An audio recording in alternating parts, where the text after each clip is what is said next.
We got today, D. What we talking about? What we talking about? Let's get it started, Coach. We're going to start with Dana White.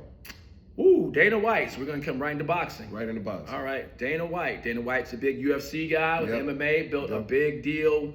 You know, what are they on, like UFC 5,000 and million and 15 by now? Something like that. I really don't know just yet. My thing is this about Dana coming into boxing. You've been in the combat sports arena already. Right.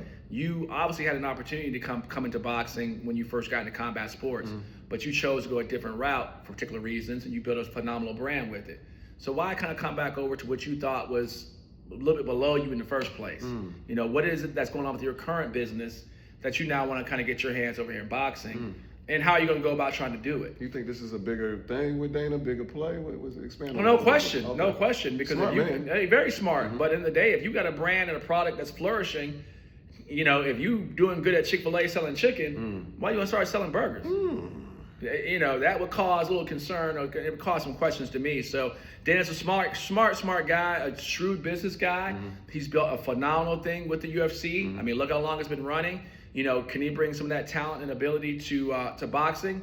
I don't know. Boxing's a unique thing, and he's not the first person who's come over into the sport of boxing and tried to do it differently or tried to make it different. And you've had some real money guys coming into it and try to do it. So boxing is always going to be boxing, and I don't care who it is, it's going to stay boxing. So I don't necessarily know how it's going to work out, but if it benefits the sport and it helps our young fighters and young boxers eat and make some money and get some insurance and some health care, I'm all for it. You're all for it. But if it's another person coming into an organization or coming into something to take advantage of young people, culture vultures, then I'm gonna feel a certain way about it. So we'll see how that works out. Okay, sounds good.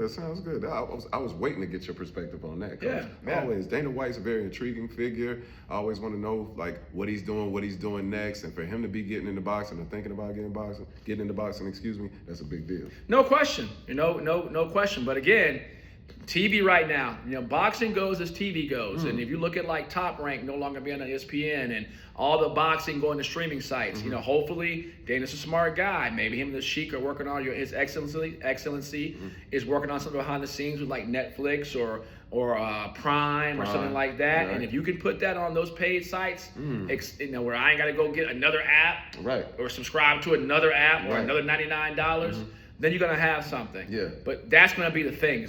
We're not short of boxers, we're short of platforms. Wow. Right? And platforms that the average everyday person can see. Because boxing flourished in the 70s, 80s, and the early 90s because it was on free TV. Exposure.